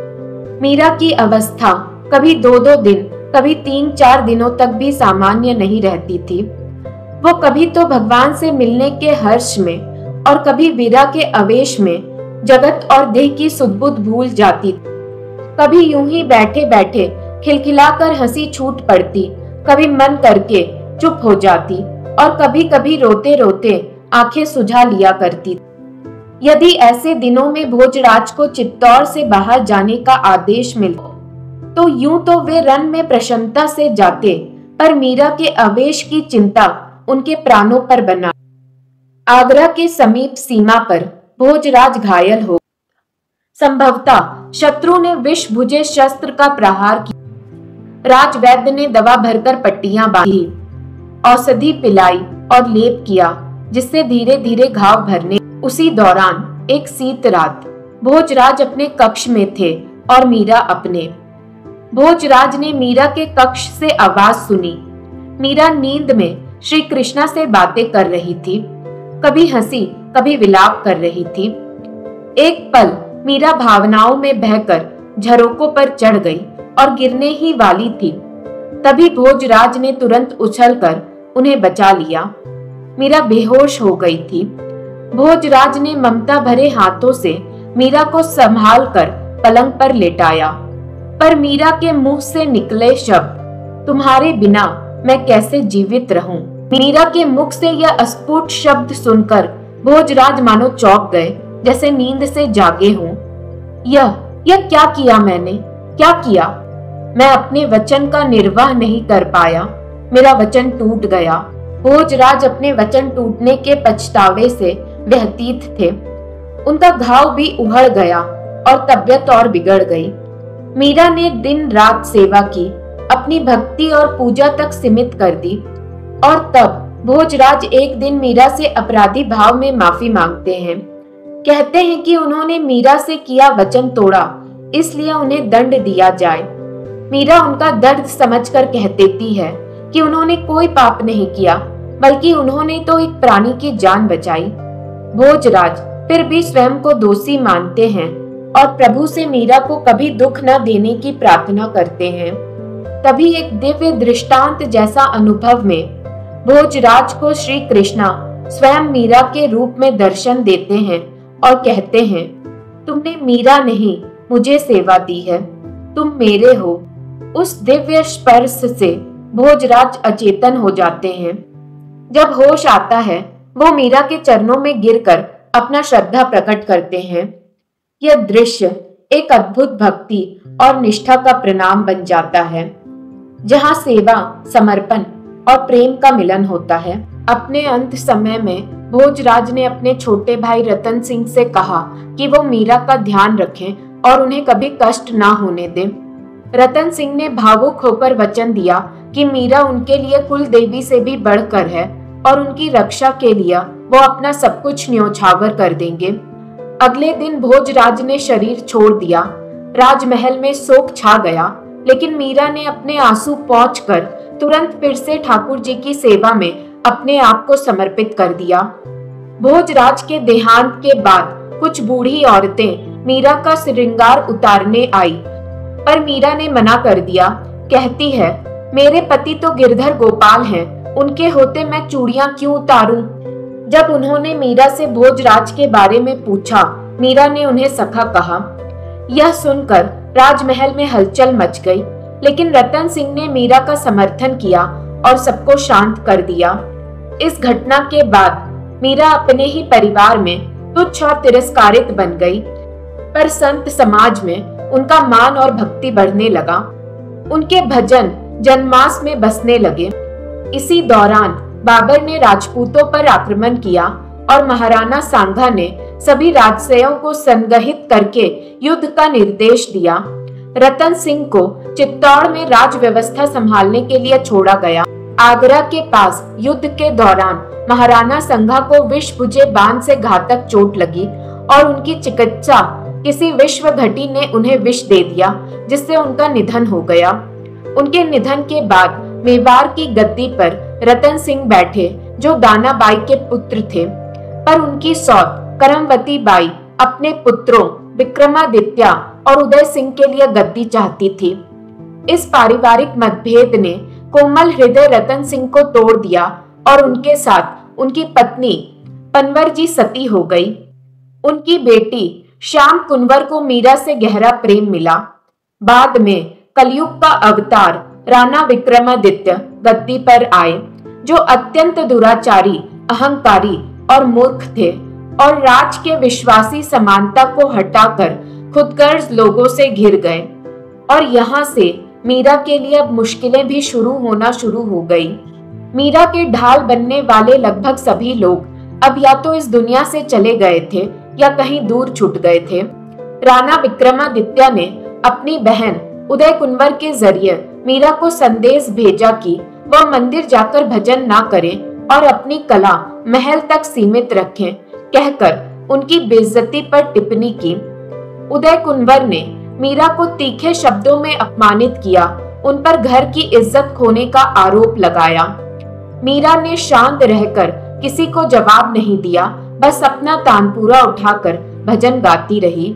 अगले दिन राणा जी ने मीरा के गिरधर गोपाल की मूर्ति चुरा ली। जब मीरा ने सिंहासन खाली देखा तो विरह और दर्द से आंसुओं में डूब गई।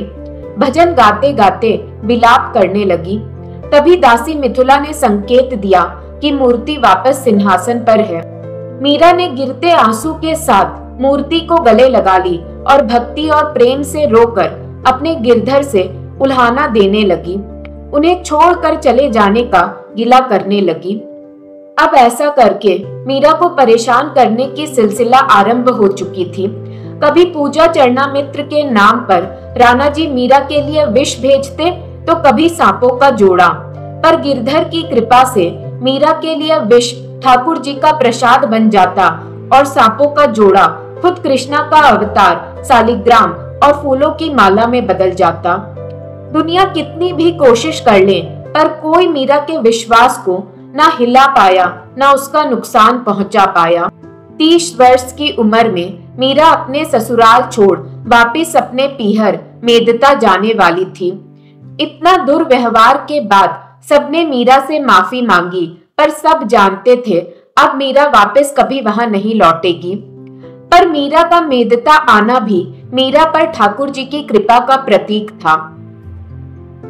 मीरा के चित्तौड़ त्यागने के बाद बहादुर शाह ने चित्तौड़ पर आक्रमण कर दिया। राजपूत वीरों ने घमासान युद्ध किया, पर सफलता नहीं मिल पाई। इस युद्ध में 32,000 राजपूत वीर गति को प्राप्त हुए और 13,000 स्त्रियां राजमाता हाडा जी के साथ जौहर की ज्वाला में कूदकर स्वाहा हो गई। वनवीर महाराणा विक्रमादित्य का पसवान पुत्र राजगद्दी के लोभ में एक रात उसका हत्या कर देता है और उदय सिंह को भी मारने की कोशिश करता है, लेकिन पन्नाधे अपने पुत्र की बलि देकर उदय सिंह को बचा लेते हैं। इसी दौरान मीरा मेदता में थी, लेकिन 2 साल बाद जोधपुर के मलदेव ने मेदता पर चढ़ाई कर दी। बीरम देव जी ने समंतों के कहने पर मेदता छोड़ दिया और मीरा भी उनके साथ भटकती रही।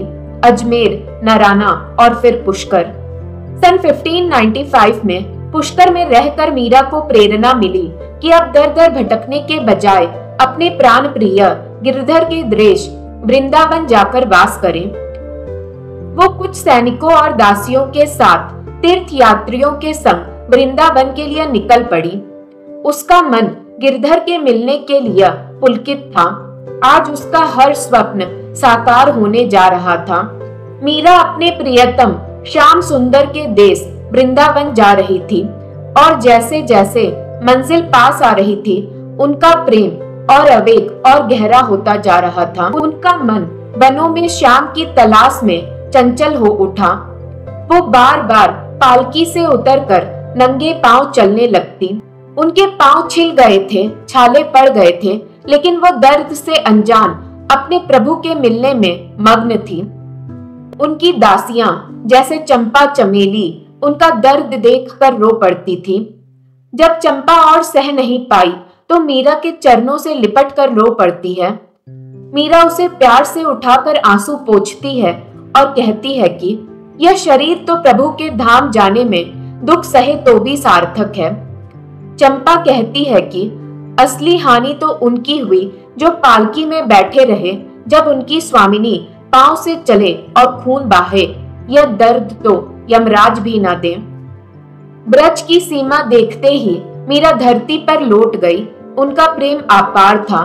वृंदावन में प्रवेश के बाद वह ब्रह्म कुंड पर रात भर प्रभु को पुकारती रही। यमुना स्नान की जिद की। ब्रज की मिट्टी को स्पर्श करना ही उनका सौभाग्य था।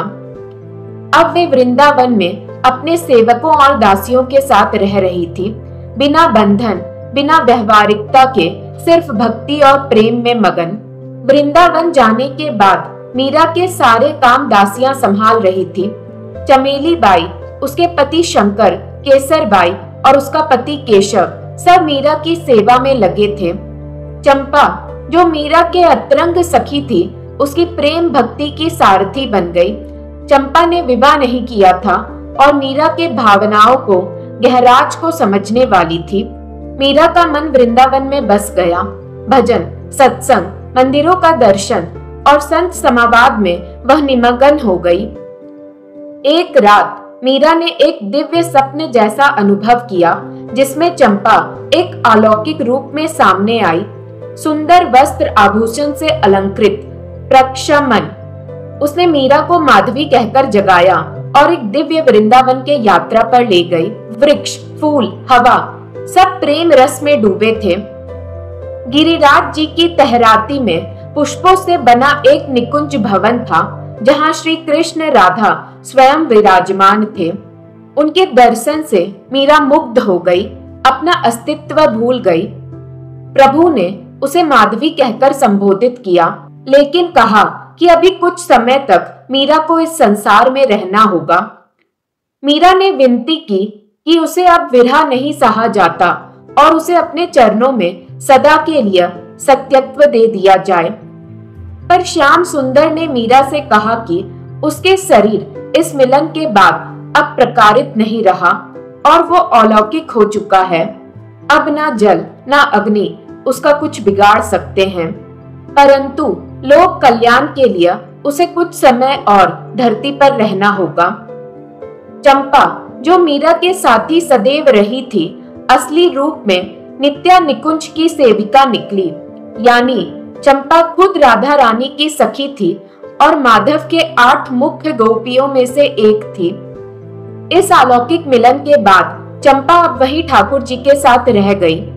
मीरा को विदा करने से पहले श्याम सुंदर ने ललिता सखी, जो खुद भी 8 मुख्य गोपियों में से एक थी, उनको कहा कि मीरा को नित्य रात्रि लीला स्थलों का दर्शन कराएं और कभी कभी यहाँ भी ले आए। ललिता सखी ने मीरा को किशोरी जी के चरणों तक ले गई। श्री राधे ने मीरा का अभिषेक किया और कहा अब उनका कलुष दूर हो गया है और अंत में वह उन्हें ही प्राप्त होंगी। मीरा फिर पृथ्वी पर लौट आई, लेकिन उसके मन में वृंदावन की दिव्य लीला और दर्शन की स्मृति सदा के लिए बस गई। इस प्रकार चंपा सिर्फ मीरा के लिए एक सेविका नहीं बल्कि एक आत्मा सखी और दिव्य लीला की साथी भी थी। वृंदावन में मीरा की प्रेम भक्ति एक नया मोड़ ले रही थी। दिन या तो सत्संग में बीतता या रात्रि के दर्शन के आनंद में। मीरा रात्रि होते ही ललिता जी की प्रतीक्षा में सतर्क हो बैठती। वह उनका संकेत पाते ही उठकर चल पड़ती। ललिता जी मीरा को नित्य नवीन लीला स्थली में नव नव लीला दर्शन कराती। वो लीला दर्शन के लिए जाती तो रात्रि में ही, पर लीला यदि दिन की है, जैसे धेनु चरण, कलिया दमन, माखन चोरी, दान लीला, पनघट लीला, इन सब का दर्शन करते समय उन्हें दिन ही दिखाई देता। वे भूल जाती कि अभी आधी रात में वो साहे से उठकर आई है। वो केवल देखती ही नहीं, उन लीलाओं में सम्मिलित भी होती। ललिता उन्हें सदा अपने समीप रखती। लीलाओं में श्री किशोरी जी का सरल शांत भोलापन देखकर वो न्योछावर हो जाती। श्याम सुंदर की बात बात में चतुराई, उनका अपनातव, ठिठोली और उनके प्रेम मीरा के राग राग में बस गया। उसका रोम श्यामय हो गया। एक रात मीरा खुद अपने माधवी रूप की लीला में सम्मिलित हो जाती है। बात द्वापर युग की है, जब श्री कृष्णा अपने दिव्य लीलाओं में मगन थे। तब ब्रज भूमि में एक अति सुंदर कन्या रहती थी जिसका नाम था माधवी। उसकी सुंदरता की तुलना लोग देवी लक्ष्मी और माँ गौरी से करते थे। माधवी का विवाह वृंदावन के एक युवा सुंदर से हुआ था जो श्री कृष्णा का प्रिय मित्र भी था। लेकिन विवाह के बाद माधवी की विदाई अब तक नहीं हुई थी। जब विदाई का समय आया तो माधवी की माँ ने उसे प्यार भरे लेकिन चिंतित स्वर में कहा, बेटा तू अब वृंदावन जा रही है। वहाँ एक लड़का रहता है जिसका नाम है कन्हैया। उससे दूर रहना, ना कभी उसकी तरफ देखना, ना ही अपना चेहरा उसके सामने लाना। लोग कहते हैं जो स्त्री एक बार उसकी सांवली सूरत और मोहनी मूरत को देख लेती है उसका पतिव्रत कमजोर पड़ जाता है। स्त्रियां उसके प्रेम में ऐसी बावरी हो जाती है कि अपना घर बार सब भूल जाती है। माँ ने आगे समझाया, बेटा सिर्फ उसका चेहरा ही नहीं, अगर कदाचित उसकी मधुर वाणी या बांसुरी का स्वर तेरे कानों तक पहुंच जाए तो भी तन मन का विघातन हो जाता है। इसलिए अपने प्रतिव्रत धर्म की मर्यादा बनाए रखना। उस सलोने सूत को ना देखना और ना अपना मुख उसके सामने लाना, अन्यथा पतिव्रता की प्रतिज्ञा भंग हो जाएगी। माँ ने माधवी को पतिव्रत धर्म की महिमा और उसके भंग होने वाले अनिश्चित की बात गहराई से समझाई। माधवी की माँ श्री कृष्णा की सच्चाई से अनजान उसे बस एक आम बच्चा समझती थी। भोली माधवी माँ की बातों को दिल से मान लेती है और प्रतिज्ञा करती है कि वो कभी कृष्णा को ना खुद देखेगी ना कृष्णा को खुद को देखने देगी। फिर वो दिन आया जब सुंदर माधवी को लेकर नंदगांव लेने आए।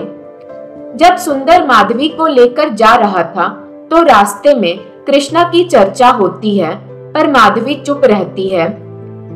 सुंदर बोल ही रहा था कि देखो यह हमारे व्रज की गाय चर रही है, कन्हैया यहीं कहीं होगा, देखेगा तो अभी दौड़ आएगा।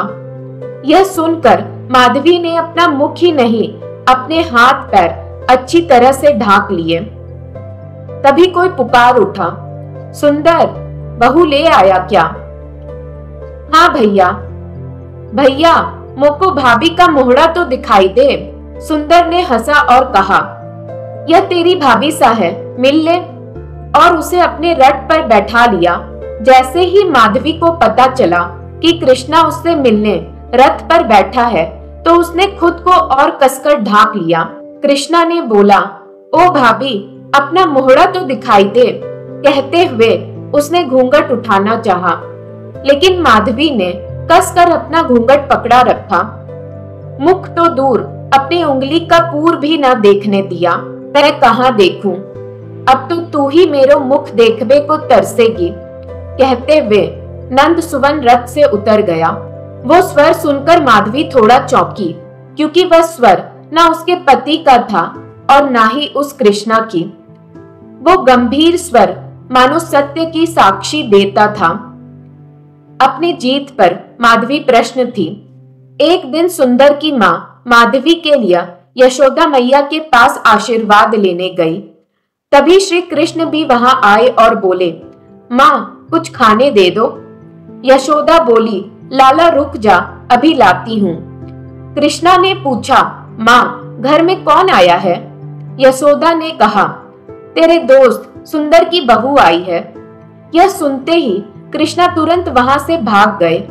यशोदा माँ बोली, ना जाने यह को कहाँ शर्म लगी, नई दुल्हन का मुख देखने को तो यह सदा आतुर रहे है। आज कन्हैया को जी अच्छा नहीं है शायद। माँ की शिक्षा अनुसार माधवी ने ना तो ठाकुर को स्वयं को देखने दिया और ना ही उसने श्री कृष्णा के दर्शन किए। ठाकुर ने भी खींच कर बोल दिया था, अब तो तू ही मेरो मुख देखने को तरसेगी। अब जब भी कृष्णा की बांसुरी की धुन की आवाज आती, तब माधवी कानों में उंगली डाल लेती। पानी भरने तभी जाती जब घाट पूरी तरह से सूना हो। पर जब भी वो लोगों की बातें सुनती, वो सिर्फ श्री कृष्णा का ही नाम ले रहे होते। कृष्णा की ही छेड़छाड़, उसकी ही लीला को सुनती। माधवी सभी बातों को टाल अपने गृह कार्य में लगी रहती और मन ही मन हंसती रहती। कैसे लोग हैं ये, सब के सब एक कृष्णा के पीछे बावरे हो रहे हैं। वो बार बार अपनी मैया की शिक्षा याद करके अपने पतिव्रता धर्म की सावधानी से रक्षा करती। इसी तरह कुछ समय व्यतीत हुआ। इंद्र यज्ञ के स्थान पर गिरिराज जी की पूजा हुई। पूजा परिक्रमा के समय भी माधवी ऐसे ही सावधान रही कि आंखों की पलकें झुकाए ही रखती। माधवी की ठाकुर के प्रति ऐसी बेरुखी और बेगानापन देख इधर मीरा की आंखों से झरझर आंसुएं प्रवर्तित होने लगी। आह, कैसी प्राणघाती शिक्षा मैया की और कैसी मूर्खता मेरी। फिर एक समय इंद्र के क्रोध से घनघोर वर्षा और उपल वृष्टि आरंभ हुई। मानव पशु सब अति बेहाल। ऐसा प्रतीत होता मानो प्रलय उपस्थित हो गया हो। करुण स्वर में सभी जान पुकार रहे हैं, कन्हैया रे, लाला रे, कानू रे, श्याम सुंदर, हे कृष्णा बचाओ बचाओ। ऐसा प्रतीत होता था मानो इंद्र का क्रोध आज ब्रज का नाश कर देगा। सब अपनी जान बचाने भाग रहे थे, तब माधवी भी भाग रही थी। प्राण के संकट के समय लाज घूंघट का स्मरण किसे रहता है। सबके साथ वह भी गिरिराज शिला के नीचे पहुंच गई। जब थोड़ा धाड़स बंधा तो देखा कि सबके सिर पर गिरिराज गोवर्धन छत्र की भांति तना हुआ है। पानी की एक बूंद भी जो कहीं टपकती हो, पर यह गिरिराज किसके आश्रय ठहरा है। घूमती हुई दृष्टि एक छोटी सी कनिष्ठा पर जा रुकी। ऐसी सुंदर उंगली और हाथ, आश्चर्यभूत दृष्टि भुज के सहारे नीचे उतरने लगी। और वह मुख, वो छवि, एक नजर में जो देखा जा सके सो ही बस। नेत्रों के पथ से उस रूप समुद्र से उमड़कर हृदय को लबालब भर दिया। मन बुद्धि न जाने और भाग छूटे। 7 दिन कब बीते इसका ज्ञान किसी और को हो तो हो, माधवी को तो नहीं रहा। रोते हुए माधवी बोली, अरे मैया, यह कैसी उल्टी शिक्षा दी तन्ने। यह शिक्षा, यह लाज ही मेरी बैरन हो गई। वो व्याकुल होकर पुकार उठी, क्षमा करो ठाकुर, मुझे आबोध से भूल हो गई। कृपा करो, मैं ऐसा क्या करूं जिससे आप प्रसन्न होवो। अब यह माधुरी छवि मेरी आंखों से दूर ना होवे, कृपा करो। वो जहां थी वहीं अचेत सी गिर पड़ी। अब की बार सरस मीठी वाणी कानों में सुधा सिंचन करने लगी। भूल मान गई है, अतः दर्शन तो नित्य होंगे, पर हमारी अतरंग लीला में सम्मिलित ना हो सकोगी। पश्चाताप के लिए कलिकाल में जन्म लेकर भक्ति पाठ का अनुसरण करना पर शुद्ध होकर ही मुझे प्राप्त कर पाऊंगी। माधवी अचेत हो गई। अब माधवी का व्यवहार पूरा परिवर्तित हो गया। वो जितना श्री कृष्ण के सामने जाना चाहे, पर कृष्णा उसके सामने आते ही नहीं। वो ना तो ठीक से खा पाती, ना जी पाती। भीतर ही भीतर जैसे वो घुलती सी जा रही थी। कृष्णा की बस चर्चा ही अब उसके प्राणों का आधार थी। दिन बीत रहे थे इसी प्रकार, पर एक दिन ऐसा हुआ मानो सबके पांव तले धरती ही खिसक गई हो। पता लगा कि मथुरा से अक्रूर श्री कृष्णा को मथुरा ले जाने आए हैं। यशोदा माँ से लेकर राधा रानी के संग समस्त व्रज ही मानो आंसुओं में डूब गया। माधवी भी बहुत रोने लगी और स्वयं की मर्यादा भूल राजपाट पहुंची। आंसुओं की झड़ी थमती ना थी। हाय, जब श्याम सुंदर यहाँ थे तो मैं बैरन लाज की जंजाल में फंसी रही। जब सुध आई तो मेरे हिस्से में उपेक्षा ही आई, और अब मैं कैसे जीवन धारण करूंगी। माधवी जान चुकी थी अब उसे कृष्ण के वियोग में सिर्फ वो वक्त नहीं पर पूरा युग बिताना है। जैसा कृष्णा ने माधवी से कहा था, अब मैं तुझे कलयुग में ही मिलूंगा। इसलिए कलयुग में माधवी का जन्म मीरा के रूप में हुआ था, और माधवी का कृष्णा प्रेम से जुड़ा प्रेम धागा मीरा के जन्म से ही परिचित होने लगा था। अब वृंदावन पहुंचकर खुद की पहचान पाकर माधवी यानी मीरा अब सब समझ पा रही थी। पहले से ही कृष्णा मिलन के वियोग में मीरा की हालत बहुत बुरी रहती थी। अब तो मीरा ने ना ही अपने जीवन का सत्य बल्कि अपने पूर्व युग की सच्चाई को भी अपने आंखों से महसूस कर लिया था। अब कृष्णा के इस दरस दीवानी को कृष्णा की भक्ति से कौन ही रोक पाता। मीरा हर पल अपना सुध-बुध खोए कृष्णा की भक्ति में बस अब गाती और नाचती रहती। संत महात्मा तो हमेशा से ही मीरा की प्रेम भक्ति के दर्शन करने आया करते थे, किंतु अब मीरा की इस अद्भुत प्रेम की चर्चा इतनी ज्यादा होने लगी थी कि नवीन दुर्ग का निर्माण करने के विचार से भारत आए 22 वर्ष के बादशाह अकबर भी खुद को मीरा के दर्शन से न रोक पाए। अकबर ने अपने दरबारी गायक तानसेन से यह बात कही और जोगियों का भेष बनाकर तानसेन के साथ खुद मीरा की दर्शन और उसकी भक्ति का अनुभव लेने पहुंचे। मीरा की भक्ति से प्रभावित होकर बादशाह अकबर ने खुद तानसेन से कहा, हम कोशिश करेंगे कि अब आगरा का किला फकत किसी जदोजिहाद के लिए नहीं, इन फकीर उलायों से गुफ्तगू के लिए भी जरूर होगा। अब समय ऐसा आया जब मीरा का अंतरात्मा ने महसूस किया कि मीरा के अंतिम मिलन अब श्री कृष्ण से द्वारका में ही संभव है। वृंदावन की हर वस्तु उसे श्याम सुंदर की याद दिलाती थी, लेकिन उनका विरह और गहरा होता जा रहा था।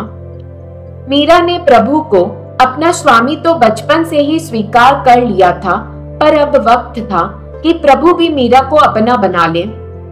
राधा रानी की आज्ञा और आशीर्वाद से मीरा ने वृंदावन छोड़कर द्वारका जाने का निश्चय किया।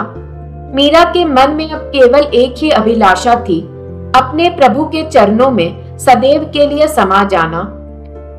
द्वारका उनके लिए केवल एक स्थल नहीं था, बल्कि श्री कृष्ण का साक्षात वास था, जहां वे अपनी भक्ति का अंतिम पूर्ति करना चाहती थी।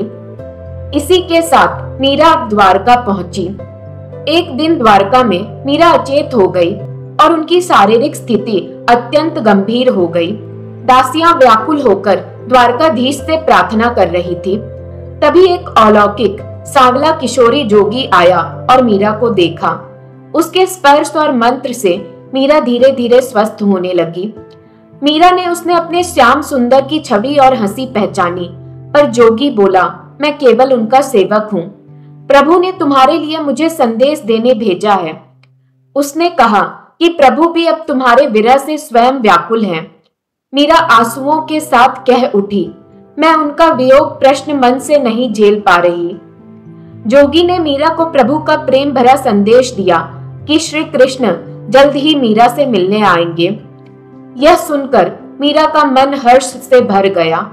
बहुत समय बाद वो प्रसन्नता से नाचने लगी, भजन गाने लगी और उस जोगी से बार बार प्रभु की चर्चा सुनने का अनुरोध करती रही। उस जोगी का स्पर्श और वाणी मीरा के लिए जैसे ठाकुर जी के साक्षात दर्शन था। अब हो भी क्यों ना, क्योंकि वो योगी स्वयं द्वारकाधीश थे, पर मीरा को यह ज्ञात नहीं होने दिया। सब कुछ तो ऐसा नहीं होता जैसा हम चाहते हैं। जहाँ इधर श्री द्वारका धाम में मीरा पल प्रति पल विरह में उस सन की प्रतीक्षा कर रही थी जब वे अपने जीवन धन प्राण आराध्य श्री द्वारकाधीश का पुनः संध्या प्राप्त कर पाएगी, तो उधर व्यावहारिक जगत में मेदता और चित्तौड़ पर संकट के घनघोर बादल मंडरा रहे थे। मीरा के चित्तौड़ छोड़ने के बाद से ही चित्तौड़ पर लगातार संकट आते रहे। 1568 में बादशाह अकबर ने बड़ी सेना बल के साथ चित्तौड़ पर कब्जा कर लिया। मेदता के राव जयमाल किले की रक्षा में लड़ते हुए वीर गति को प्राप्त हुए। भगवा ध्वजा गिरते ही राजपूती गौरव टूट गया और समृद्धि की जगह दुख और दरिद्रता आ गई। एक साधु के कहने पर लोगों ने माना कि यह सब मीरा को सताने का परिणाम है और कि अगर वे वापस मेवाड़ आएंगी तो देवता प्रश्न हो जाएंगे। चित्तौड़ के राज पुरोहित रठौड़न के पुरोहित मेवाड़ को दो बड़े उमराव जयमाल जी के पुत्र हरिदास और रामदास और कई रथदौड़ रानावत सरदार मीरा का पता पहुंचते हुए द्वारका पहुंचे। राज पुरोहित ने मीरा को बताया कि उनके जाने के बाद मेवाड़ में अकाल, गरीबी, राजकोष की खाली हालत हो गई है और बड़े बूढ़ियों का कहना है कि यह सब उन्हें सताने और चित्तौड़ छोड़ने का परिणाम है। उन्होंने निवेदन किया कि अगर मीरा वापस आएंगी तो मेवाड़ फिर से समृद्ध हो जाएगा। साफा उठाकर भूमि पर रखते हुए राजपुरोहित ने कहा कि उनकी इज्जत मीरा के हाथ में है। फिर मेदता के राजपुरोहित हरि सिंह और रामदास भी आए, मीरा को प्रणाम किया। सबके चेहरे उदासी से भरे थे। राजपुरोहित ने कहा कि सिर्फ सर्वासुर कुल ही नहीं बल्कि प्रतिकुल भी बिखर गया है। यह सब सुन मीरा ने उदास दुखित स्वर में कहा, मनुष्य केवल अपने ही कर्मों का फल पाता है। चित्तौड़ और मेदता की विपा गाथा सुनकर जी दुखा, किंतु सच मानिए यह मेरे कारण नहीं हुआ है। यह वहम आप दोनों ही के महाअनुभव अपने मन से निकाल दीजिए और मेरे लौटने की बात अब संभव नहीं है। इस दिव्य भूमि पर धाम में आकर कहीं कोई लौटा है? कहते हुए मीरा के आंखों से असबिंदु झलक पड़े। जब मीरा ने उनके साथ वापस जाने से इनकार किया तो उन ब्राह्मणों ने धमकी दी कि अगर मीरा उनके साथ नहीं चली तो वे अनशन पर बैठ जाएंगे और मर जाएंगे। मीरा उनके मृत्यु का भार अपने सर नहीं लेना चाहती थी, इसलिए उन्होंने अनुरोध किया कि पहले वह अपने प्रभु कृष्णा से सलाह लेना चाहती है। यह कहकर मीरा मंदिर में प्रवेश कर गई। उसने देखा कि द्वारकाधीश स्वयं प्रकट हो गए हैं। प्रभु ने मीरा को अपनी बाहों में समेट लिया और एक दिव्य प्रकाश के साथ मीरा उनमें लीन हो गई। जब लोगों ने गर्भगृह में ढूंढा तो मीरा सिर्फ प्रभु के पास लटका अपना चुनरी का पल्ला छोड़ गई थी। पुजारी जी ने घोषणा की, मीरा प्रभु में समा गई है। मीरा फिर कभी बाहर नहीं आई। ऐसा माना जाता है कि भगवान कृष्ण ने मीरा को अपने साथ पूर्ण रूप से एक रूप होने की अनुमति दे दी और मीरा मंदिर के प्रतिमा में समा गई हमेशा के लिए। तो एक बार फिर मैं इस कहानी के शुरुआती शब्दों को दोहराना चाहूंगी। प्रेम के रंग में ऐसी डूबी, हो गया एक ही रूप, प्रेम की माला जपते जपते आप बनी मैं श्याम। यह शब्द मीरा के लिए इसलिए कहे गए हैं क्योंकि उन्होंने अपने प्रभु श्याम से इतना गहरा प्रेम किया, उनकी भक्ति में ऐसा लीन हो गई कि अंत में वो खुद ही कृष्णा में समा गई। अपने जीवन के अंतिम पल तक उनका बस एक ही लक्ष्य था, अपने गिरधर के चरणों में विलीन हो जाना। और आखिरकार वो अपने प्रभु में एक रूप हो गई। राजस्थान के राजवंश से संबंधित होने के कारण सम्मान के रूप में लोगों ने उन्हें मीराबाई कहकर पुकारना शुरू कर दिया। तो दोस्तों, आपको यह एक्सप्लेनेशन कैसी लगी जरूर बताइएगा।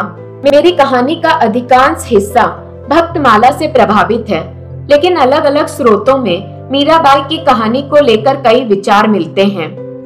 कहीं कहा गया है कि भोजराज ने उनकी भक्ति का समर्थन नहीं किया, तो कई कहानियों में उन्हें मीरा का रक्षक बताया गया है। मैंने अपनी एक्सप्लेनेशन में उन्हीं तर्कों का सहारा लिया जो भोजराज को मीरा का साथी दिखाते हैं। इसी तरह से मीराबाई की मां की मृत्यु को लेकर भी अलग अलग कथन मिलते हैं, लेकिन उन सभी विवरण में जाकर वीडियो को ज्यादा लंबा करने का मेरा इरादा नहीं था। अगर आपके विचार मुझसे भिन्न हैं, तो कमेंट कर जरूर बताएं। ऐसे ही और भी इंटरेस्टिंग कहानियों के लिए मेरे चैनल को लाइक, शेयर और सब्सक्राइब करना ना भूलें।